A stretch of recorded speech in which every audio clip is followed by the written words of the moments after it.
and his predictions are, I think, some of the most ridiculous and pointless things he's ever said. Yeah. Rick, you saying that obviously it's about the future, but perhaps we could pause for a second.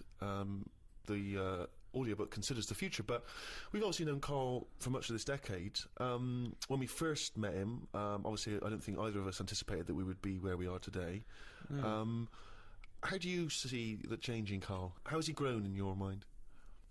It's interesting, isn't it, that over the last sort of 8 years that we've known Karl, and everything we've done together, from the podcast through to these guides, through to the animation, the topic that keeps coming back up is the quest for knowledge, the point of knowledge, nature versus nurture, the human mind, introspection, morality, all those things that are huge, massive conundrums and problems that philosophers and geniuses have pondered, and yet it's his favourite subject as well, which is ironic because he knows nothing, but he's fascinated by that. Yeah, but because you can't go wrong with it.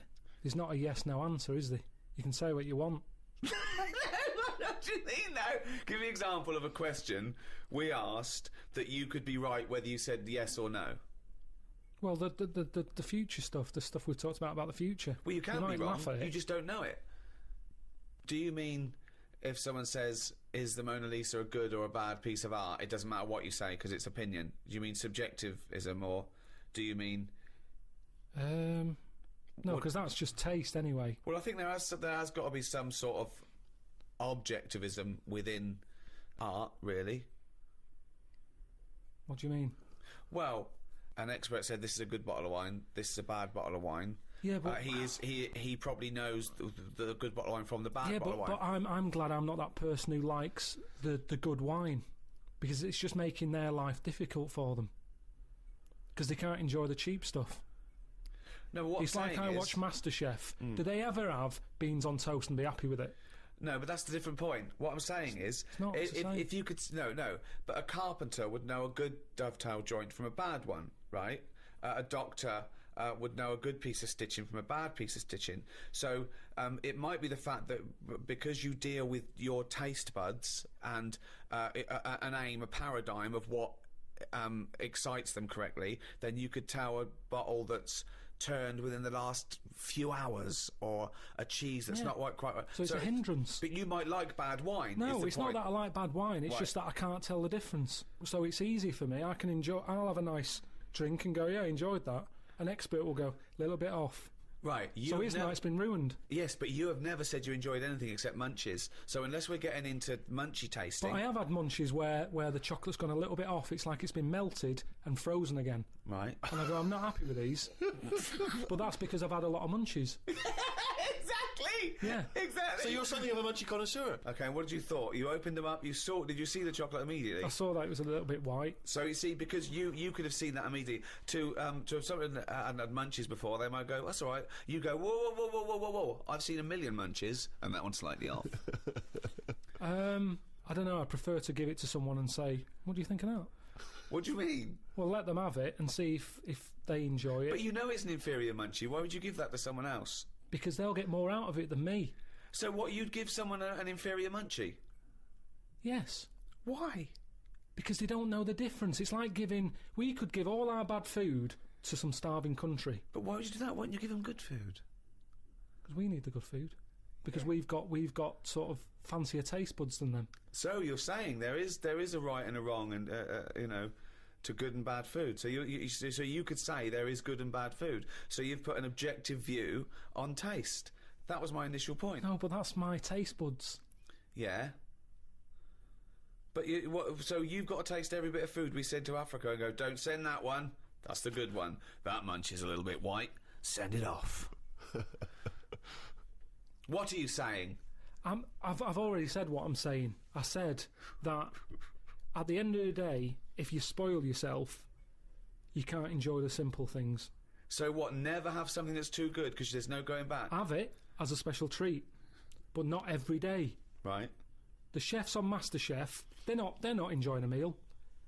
They leave the food in the mouth far too long. They're tasting it for too long. Get it, et. They study it too much. If you study anything for too long, you can put yourself off it. Yeah. So just have a look, have a taste. But Carl, in the time that I've known you, I've tasted finer wines than I ever had when I was younger. I've eaten good food in good places, and I would like to think I could honestly say that I prefer the good food and the good wine. It's patently better. The flavours, the sensations are more exciting to the palate. They're more memorable. A good bottle of wine is infinitely more preferable than a cheap bottle of plonk from the supermarket. Depends what you're used to. It does depend on you, but actually, Steve's point, because we weren't brought up on that sort of food.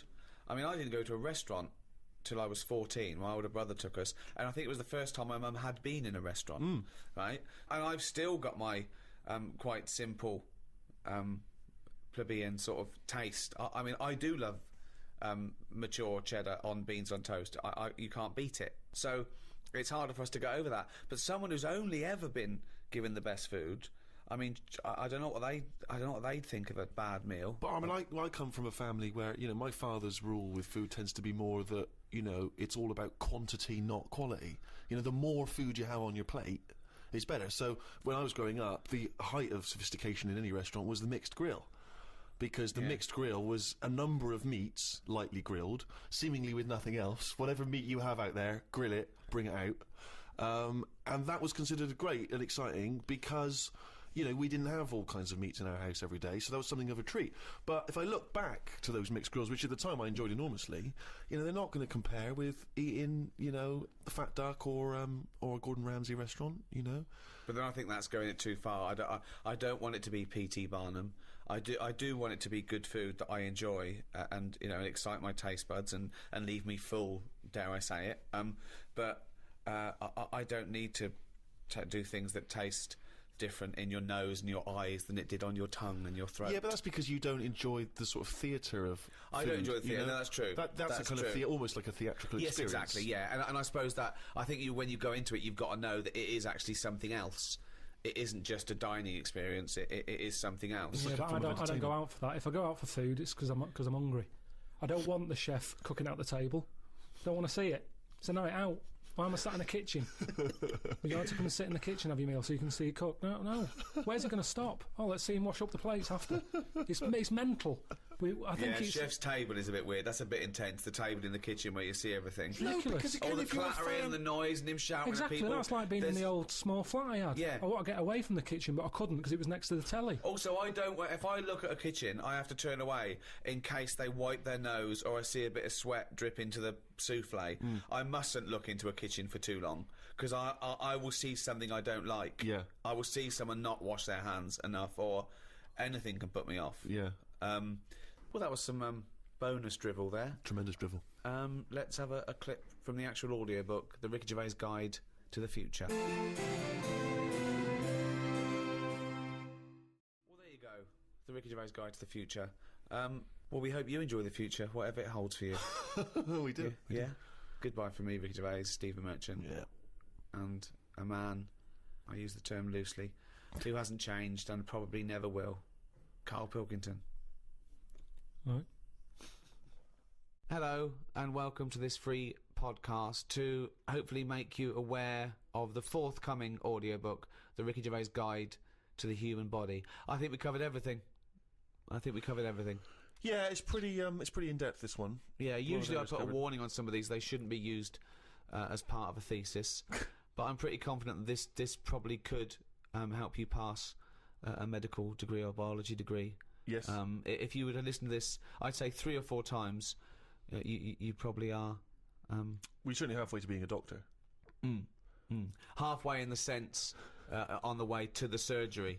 Yeah. Dribbling. Particularly if you follow any of the procedures that we discuss. Yeah. Because some of them are quite... Wait, you're halfway on the way to the doctor with a very sore arse. Exactly. Without wishing to give anything away. Vis-a-vis what we discuss. No. But, we discussed the body and mind. You know, it's just, let's not disconnect the mind from the body. Please don't. And like Carl does, disconnects everything from everything else. Like it's all functioning independently and having little arguments. Yeah, like it's a Mr. Potato Head. He has a few arguments in this one. We were He has discussing... a few arguments with himself in this one. well, mainly, he only has arguments with himself because we don't listen. We were discussing reminiscing, weren't we? You know, one of the useful upshots of the brain and existence, our time on this earth, is that we can look back at good times. And this is what Carl came up with. So, I hope you enjoyed that little free taster, and we hope you download The Real Thing, the Ricky Gervais Guide to the Human Body. With me, Ricky Gervais, Stephen Merchant, Goodbye. and Carl Pilkington. All right. Hello and welcome to this free podcast to promote the upcoming and possibly last ever Ricky Gervais Guide to the Earth. With me, Ricky Gervais, Stephen Merchant, Hello. and Carl Pilkington. All right. Carl, we talked about everything. We've done it. We've probably even solved a few problems. Is there anything we didn't talk about, or did we cover everything and there's nothing left to talk about on this free podcast? For the Earth. Yeah. He was concentrating at least. What can I tell you about the Earth? This should be interesting. Well, I suppose the environment bit sort of concerned me a bit more recently, Why? just because of like where I've moved to now. The bloke who owns the other flats, he doesn't live in there. Right. So I've got to call him up and say stuff like, bins need emptying. Right. Well, basically though, I'm now, because I'm the one who owns it, he's made me... I'm basically a caretaker for the block. That's what I'm saying. On Tuesday, I was outside putting a new switch on the wall, because it's got them switches that you push, and you've got, like, gives you 5 minutes before the lights go off. Oh, yeah. And that was stuck on. And I don't like wasting energy, because I've got to pay for that electric out there in the hallway. What do you mean it was stuck on? Well, it wasn't real. No, he's stuck on. No, it's stuck. He means it's I see, stuck. The thing that you push in, Stuck he's on stuck the in. on mode. Right. Yeah. So the lights are on, like, all day. So I had to go out and buy a new one of them. 25 quid it was. Really? 25 quid. I've changed that. Now, in a way... So all that energy you saved by it going on and off was blown in one fell swoop by you having to pay 25 quid to replace it. Exactly. Does anyone care? Does anyone notice? Don't know. But You're I doing feel your bit like there. I'm doing my bit there. That's you know, that was just this week. God knows what other stuff I've done along the way. But just this week, and but I quite like it. I quite like having a like responsibility now. I've kind of got a little job. I said to you ages ago how I'd like to work at B&Q. Yeah. I like the idea of fixing things, helping people out. I've got to stay in all day tomorrow because I'm having the lock changed on the front door. Yeah. It's been my little job. I've got to stay in. He's coming between 1 and 3. I don't know, I thought your job was washing up. Yeah, but now we've got a dishwasher. That's sort of I've been made redundant from that game. So I've Goodbye, plunger. Suzanne said Bye-bye, I'm getting a bit sponge. getting a bit carried away because I keep putting up signs on the door to people saying things like, you know, make sure you don't hit the button too hard on the light switch. Right. Make sure the door's shut behind you. You know, And make sure. is this in English language or Carl speak? All right. I just, Don't be squashing it too hard, like. Right. Suzanne sort of said try and make him a bit more friendly because sometimes it's like you're shouting at him. Well, like what? What'd you say? Just no sort of hello everyone or anything. It's just All do in this, will capitals. you? Yeah. Yeah. And she told me Well, he to only calm writes down. in capitals. He didn't ever learn to write. He's never. You're right, I've never seen him write anything other He than doesn't capitals. write in small case, and he doesn't do joined up. Everything's in capitals. I'm never in that much of a rush that I've got to do joined up writing. Can you do joined up writing if you wanted to? I don't think I've ever done it. I've never done joined up writing. Can you write a sentence for me now that says, "Hello, my name is Carl Pilkington and I'm writing this sentence in joined up writing"? Go on, do it, Please. I'll stick it I've on the never. blog. I've Go never. on. Right. Oh, Jesus. He's. Oh, So it's what, already. what am I saying again? Hello. And my you want me name's- to try joined up? Yeah. Well, I want yeah. you to try joined up. No, You're well, all I writing joined do up. when I was taught. Well, no, to you haven't try- joined up one. No, There's but not this one is how letter I was joined taught. yet. That's how I used to do it, like that at school. He What, wrote joined it and it then up joined it afterwards? afterwards. That's Okay. amazing. Listeners, he just wrote the word hello and then joined up the letters afterwards. That's how we were taught to do it at school. What's the point in that? Just 'cause it looks grown up. Twice as long. Imagine how long an essay would take going through. I don't understand what the What you problem is should do, here. to make it easier, to make it even clearer, maybe cut out letters from a newspaper and stick them on. Yeah, and then stick it, and then cut out lines from a paper and join the letters that way. So yeah, that's been my job at the moment. But I'm just so I might get into the recycling thing. I might sort of get some of them bins outside. Well, we've seen you're a fan of recycling. When you tell us about a mattress that was used more than once. That's an example of the quality of drivel you might be able to hear if you purchase the upcoming audiobook, The Ricky Gervais Guide to the Earth, possibly the final one. Well, goodbye from me, Ricky Gervais, Stephen Merchant. Bye. And a good friend and colleague. And don't forget the... What? No, I was just going to say the shape of the head. Oh, the little round-headed twat that is Carl Pilkington, you must mean, Stephen. That's correct. All right. Think of computers. What about them? Well, I mean, that's in the last few years, 100 years in our existence, okay, they've been dabbling with anything even close to a computer. Nothing before that. Yeah, computers are a good thing, and it baffles me as to how they came about. When you think a computer chip is just made out of sand. Now, for someone to come up with that, you go, there must have been some sort of alien involved here. What do you mean? Why do you think that? So I love it. So the Frisbee, rubbish. Anything too clever, well, it wasn't an invention, it was an alien. So there's nothing between Frisbee and computer chip. What I'm saying is, it's not even an idea, is it? What do you mean? A computer chip, where's that come from? Oh, it's amazing. Well, it's astounding, yeah. So you think it was an alien? What are you talking about? Great. Because I can't believe that someone would go, right, I want to make something that will hold information and be able to do, I know, let's use some sand, we've got loads of that. You'd go, what, you don't... Well, that's what genius is, though, isn't Carl, there's no alien involved. No, but when I say alien, I don't mean an alien came down here and said, oh, do you want to buy this? There could have been a spaceship crash, right? Right, yeah. And there's all them rumours, isn't there, in that hangar. They've got the spaceship, they take it apart, they go, yeah, wheels, we've got them, yeah, steering wheel, yeah. And then they go, hang on, what's this here? And they find the chips, and they break it down, and they find the sand. But that as an explanation to human genius is nearly as ridiculous as the Adam and Eve explaining life on Earth.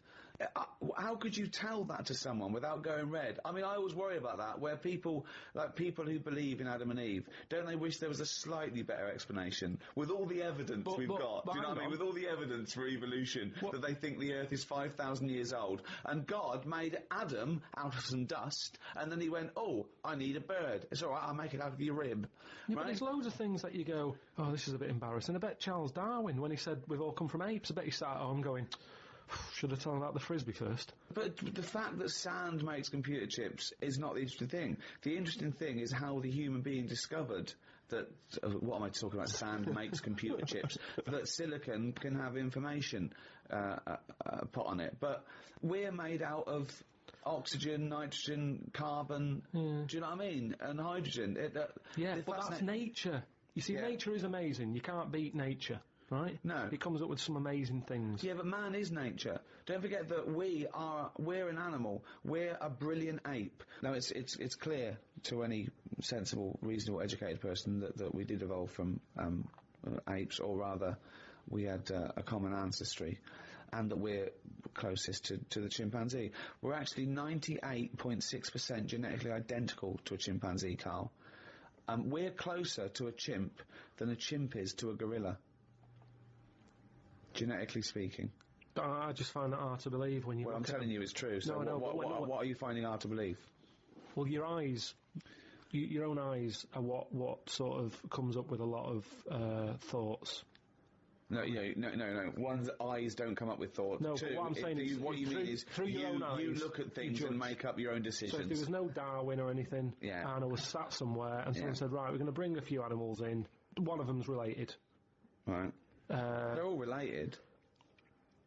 All right, but they're all related to you, but one's not so long ago, right? And they brought them in, and they lined them up, and there was a chimp stood there, Yeah. and a gorilla, and what's another one? Orangutan. Right, yeah. Right, I go, the orangutan, send that out. I'll be first to go, so he's definitely not linked to me. See, I disagree, but there we go. That's just looking at you.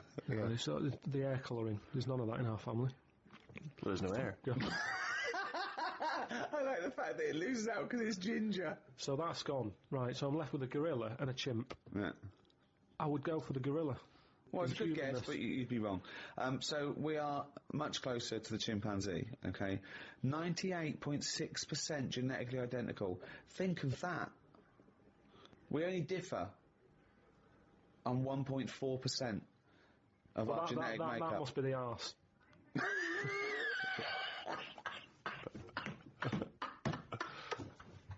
Because that's a lot different.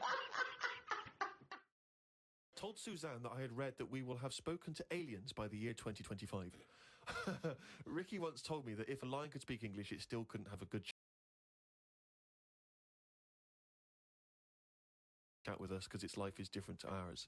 If that's true, we've got no chance with an alien. I'd be worried that an alien could read my mind. I had that problem once years ago when I worked in a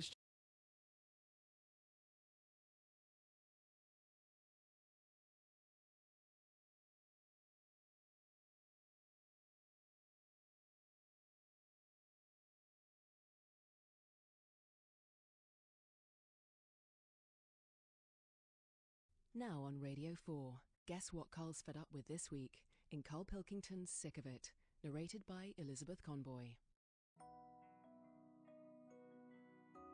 Carl Pilkington is sick of people telling him he should be on Twitter.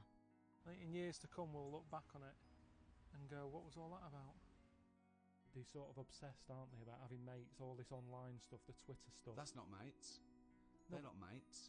Well, people think that's what they do. They go, Yeah, some people got imaginary friends as well. Some people sit in an attic and cover their head in tinfoil and think they're talking to God and aliens, but they're not. I wasn't really looking at them.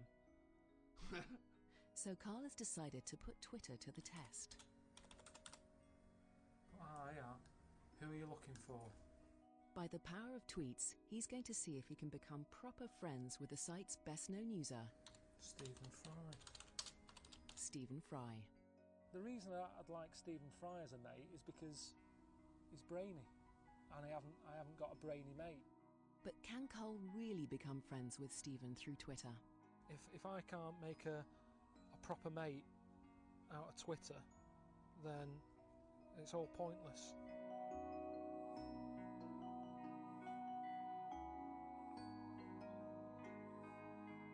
Going right back, Snow White only had 7 mates. She never went off, did she? She never went off from them dwarfs she knocked about with. There was never a new member. But 7 mates, she had it all done. 7 was enough for her. She had a happy one and a grumpy one and a sleepy one or whatever. I don't know what they all did. I can't remember. But she had it covered in 7. Now that says a lot, doesn't it? That she had all the different sorts of characteristics done in 7 dwarfs. So that's all I think we need, really. 7 different mates. One for moaning, you know, sometimes it's nice to have a mate who moans because it makes you feel better. That's when she would have seen grumpy. One when she's not in the mood for a lot of chat, knock about with sleepy. I think there's something in that. So you don't need more than 7 mates. So this is where I need to find Stephen Fry, innit? Along with Ricky Gervais and Steve Merchant, Carl is the star of the world's best-selling podcast.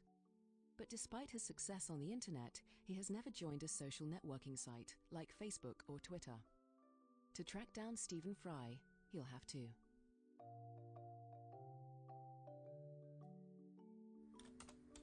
Well, I'm just going to try and sign up to Twitter, see if they'll have me.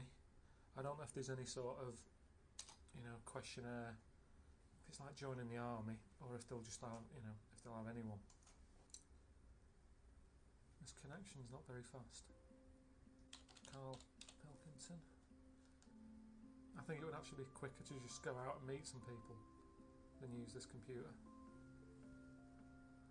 skip that. Keeping in touch with people is of prime importance to the author Danny Wallace. His most recent book, Friends Like These, documented a summer where he went in search of his old classmates, and for Danny, Twitter is an exciting addition in the pursuit of friendship. How many people have you got following you? I've got on my way to 40,000 people. 40,000? 40,000 people. Essentially, you've got your own little army of followers, and they'll respond to you because, you know, they've signed up to you. They've got something invested in you. Oh, you look a little distraught by this. No, it's just... That's another problem, though. They're investing in you. Now, what happens if what they're investing in isn't that good? Right. And they were a big fan, Yeah. and then you say, I'm just nipping to the shop for some dog food or whatever, and you go, don't know how long I'm going to be following this man. Yes. How many friends do you make a year, would you say? Not many. Right. Not many. You I've don't got a know. handful. I think all you need, really, is 7. Yeah. But I'd say that's it now. I'm not saying 7 a year or anything. It's No. kind of, if I let one in, one's going out. Right, one in, one out with you, yeah. It's kind of a try before you buy. Yeah.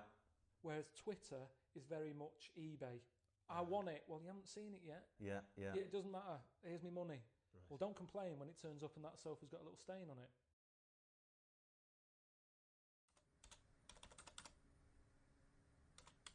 There he is.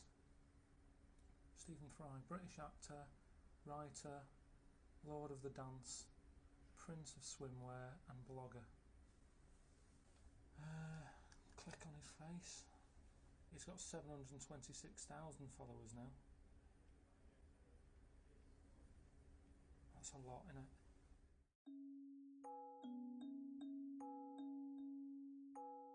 You know, I don't think you can have 1,000 friends. I certainly don't think you can have 1,000 acquaintances. I don't think, you know, sending tweets to each other count as friendship.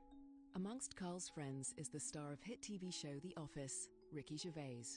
I think friends are up there with the most precious things anyone can ever have in life. What? There's no replacement. Well, You see, they used to say a dog is man's best friend, yeah. and I'd probably agree with that when I was younger. But since they've brought in this law that you've now got to pick up its shit, I've gone off them.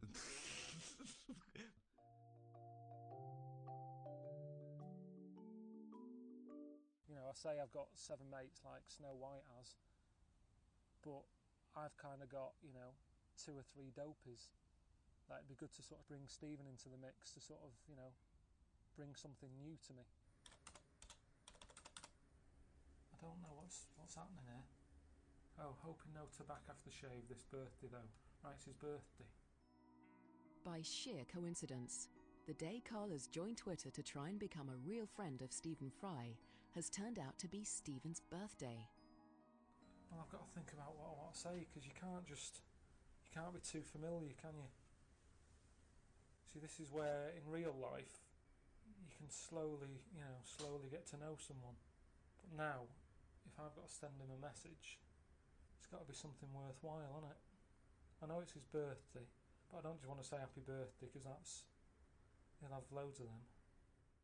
I guess when you're starting off, you do tend to post a bit too much. You do tend to, you know, funny ideas will pop into your head that turn out not to be all that funny when you put it down to 140 characters. Because that's the other thing, obviously, this character limit, which a lot of people think is a problem, but actually I think is one of its greatest strengths, because you have to hone your message, come up with fantastic imagery of things around you, little jokes that you can share with your friends, and then they're just this pocket-sized little message, just like popping up and going, hello.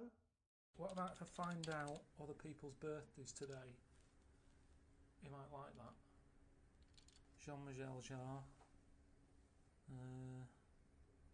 He'll probably like someone from sort of years ago who does poetry or something.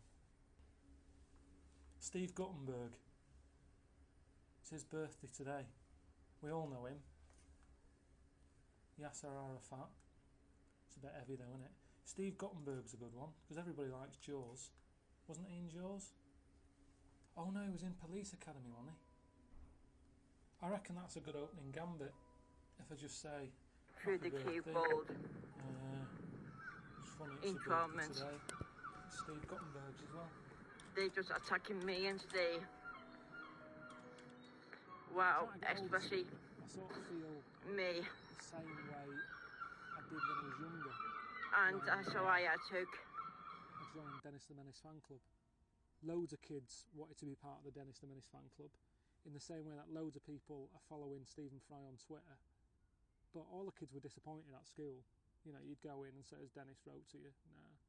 Sent me a badge. Yeah, I got one of them. Yeah. You don't feel special. You're not getting a personal touch. Does he give the personal touch, or is he just, you know, telling everyone what he's had for his dinner?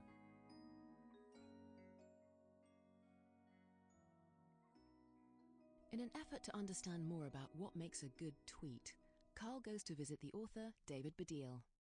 I got interviewed by John Humphreys on Today about Twitter, and he doesn't like Twitter. And they said, "Well, you've never tried it, John." And so his tweet was about what's wrong with not liking something you've never tried. That's a good tweet, because you'll get loads of people coming up with ideas and thoughts and arguments about that. I wouldn't skydive. Well, I've never skydived, and I've never done it, and I wouldn't do it because I just have a sense that I'll be too frightened. Homosexuality.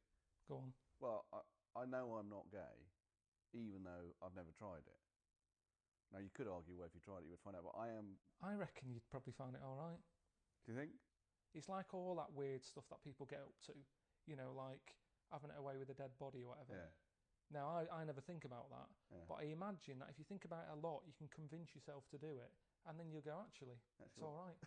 Like olives. I never used to like olives, and then you try a couple and you go, what was I worried about? Carl also seems to be developing more of a taste for Twitter. I'll sign in again, just to see if Stephen has got back to me.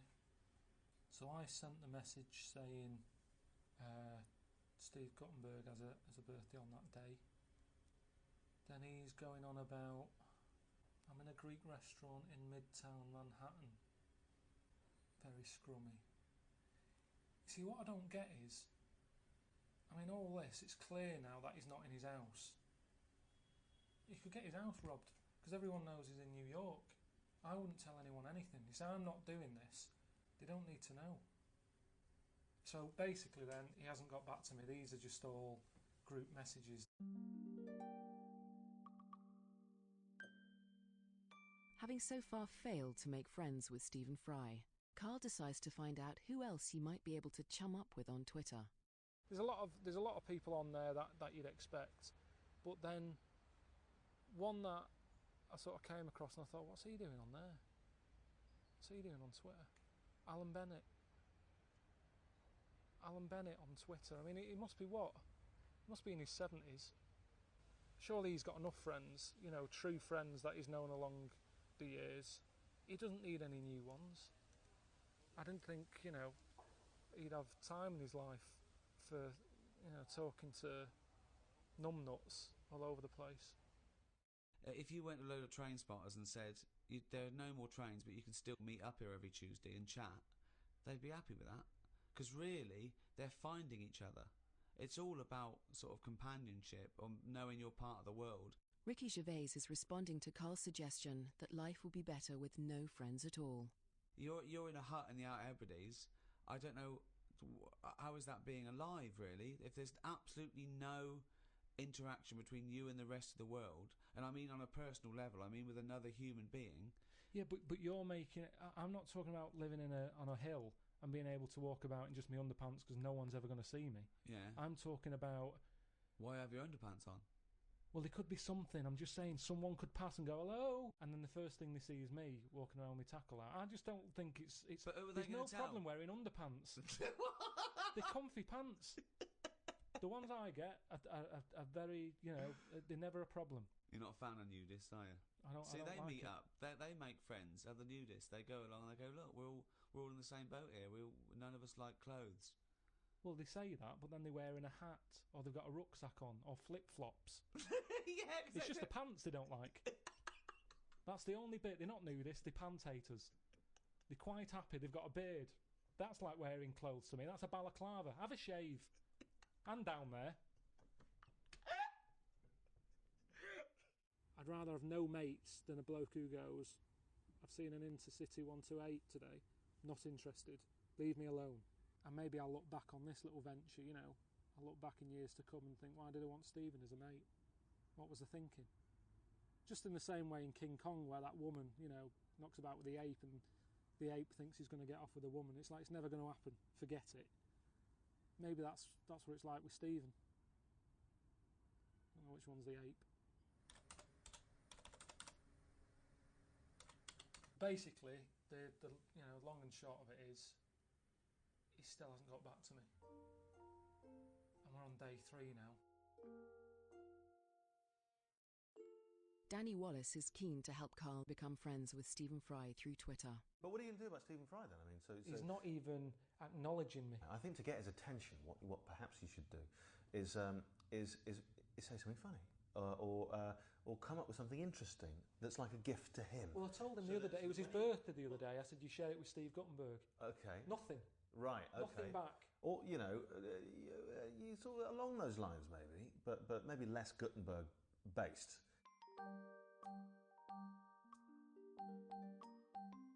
Although disappointed that he hasn't had any personal contact from Stephen Fry, Carl at least learns from Twitter that Stephen has been eating out again.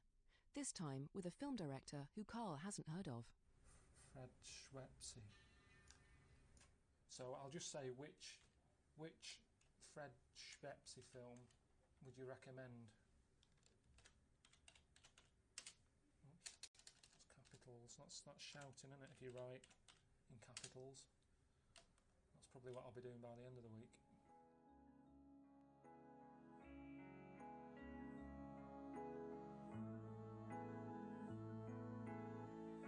Well, I sort of chased the Alan Bennett thing because I thought, you know, if I was to do Twitter, I'd be quite good having Alan Bennett as a mate, wouldn't it? Because he seems a bit like me. I can imagine him not having that many mates. You know, I sort of look at myself as almost like a slug, bit of a loner. You know, you always see a slug on its own. You never see him in pairs, just always sort of climbing up a wall on its own. And Alan Bennett's a bit like that. Got in touch, turns out it wasn't him. Which is an odd thing, isn't it? I don't know why someone would join up Twitter to make friends as someone else. Do you want to go and have a look at some of my tweets? Let's have a look. Help. Yeah. All right. Then. So what? When you said you After discovering that Alan Bennett's identity has been stolen, Carl asks David Baddiel whether celebrities face any other risks on Twitter. What happens if they think, oh, David's really friendly, I'm going to track him down? Yeah, well, that would be bad. And also, I'll tell you what also happened once. He's gone away now. But I got tweeted, I mean, you know, assuming it was true, from a bloke who was in Broadmoor. Really? A bloke sent me a really odd, he's in here somewhere, odd, sinister tweet that said, "Hello David, I've always liked you. I think you might be a good person to tweet. I'm in Broadmoor." And then he next tweet said, "Guess who's sitting next to me? Go on, you'll never guess." And I didn't say anything, but I thought, well, it's a Yorkshire Ripper, isn't it? It's got to be. Yeah, that's who's in Broadmoor. Or Dennis Nielsen, I think, might be there too. That's an odd one to sort of say you'd never guess. It's kind of... Yeah, it is odd. But I suppose if you're in Broadmoor, that's a way of, like, you know... But then again, you see, a part of me would be quite interested to hear from someone who's got a totally different life to me. Right. Carl, apart from Suzanne, your girlfriend, have you got a better mate than me in the world?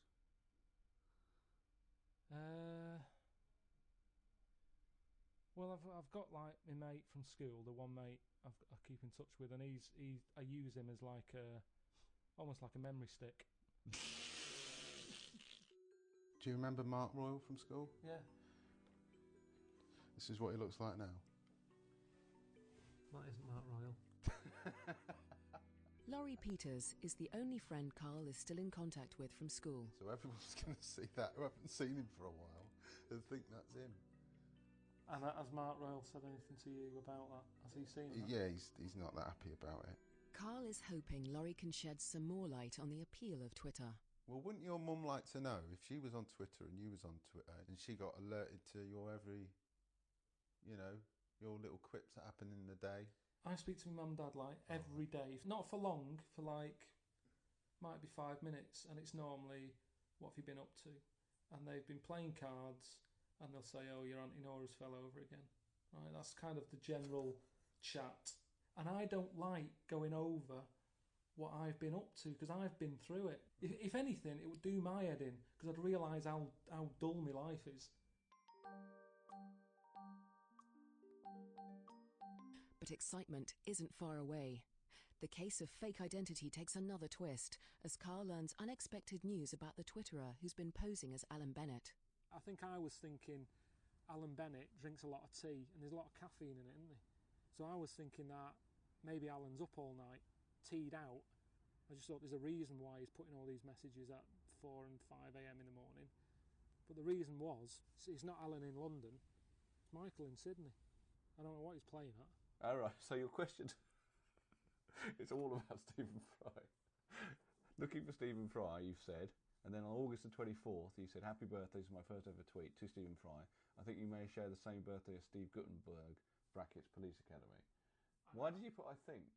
Surely you checked that and it was true. Yeah, I did, but I also wanted to just sort of use that as a, I think. Okay, sound casual. Sound casual.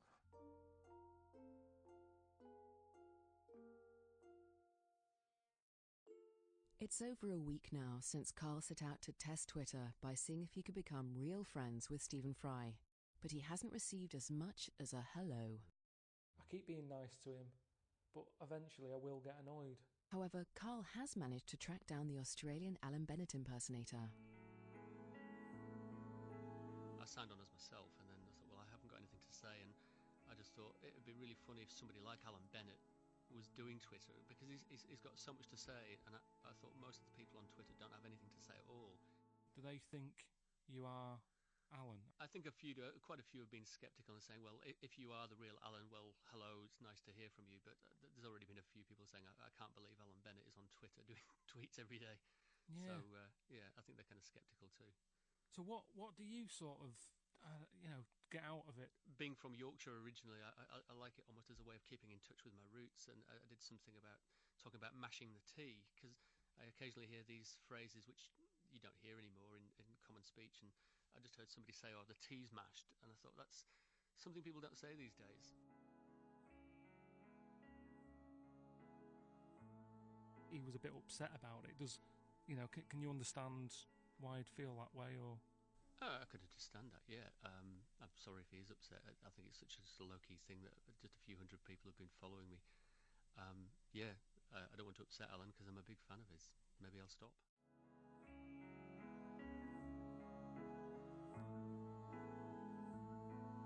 That evening, Michael closed down his fake Twitter account. And it got Carl thinking.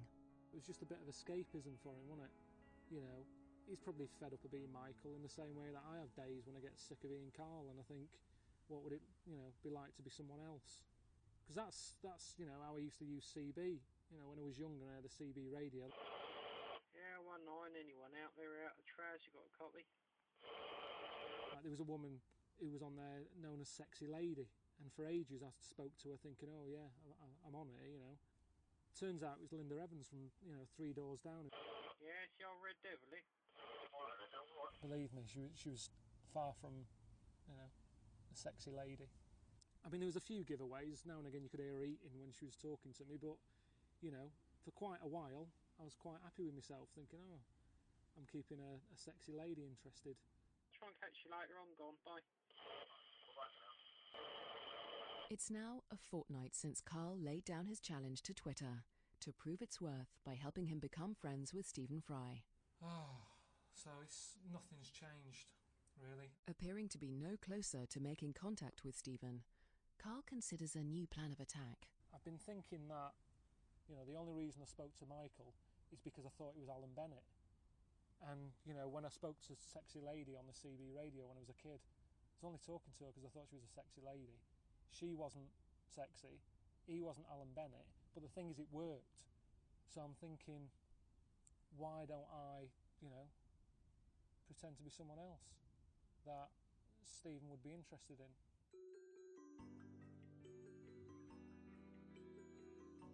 I'm thinking of being someone else. Who are you going to be? Well, who's Stephen a fan of, who he wouldn't actually know, so he couldn't text them and say, "Is this you?" Yeah. You want to be careful, because if you said, "Hi, I'm Tom Hanks," what he'd do is he'd check your page and he'd find out you had 1 follower or 2 followers. You think that can't be Tom Hanks. But if I just go, hey Stephen, I'm new round here, would you sort of say that thing? I've just joined. Yeah. You've convinced me to do it. I'll be honest, Carl, I think he'll see through it. But that's why I think you might go for a writer, you see, because writers, someone like Martin Amis, he'll be respected by Stephen Fry, but he might not have that many people following him on Twitter, because he's not like a film star. Right. But then Stephen might respond to him. Have a look. Just check if he's there.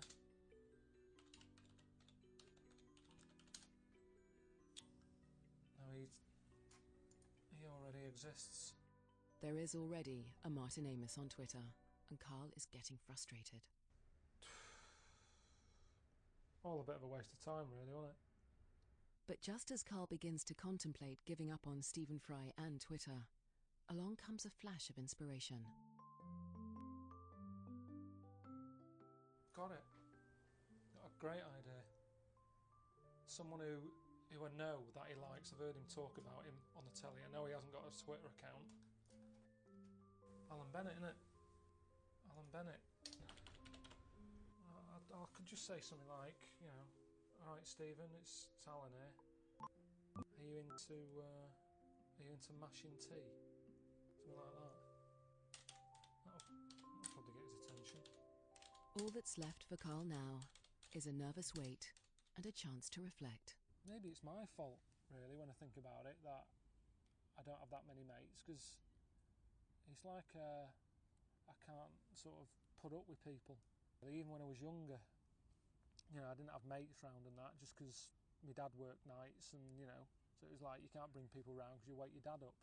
So I ended up just staying in and watching, telly with subtitles on it, or playing Operation with the batteries taken out, which I was quite good at it, but not the same, is it?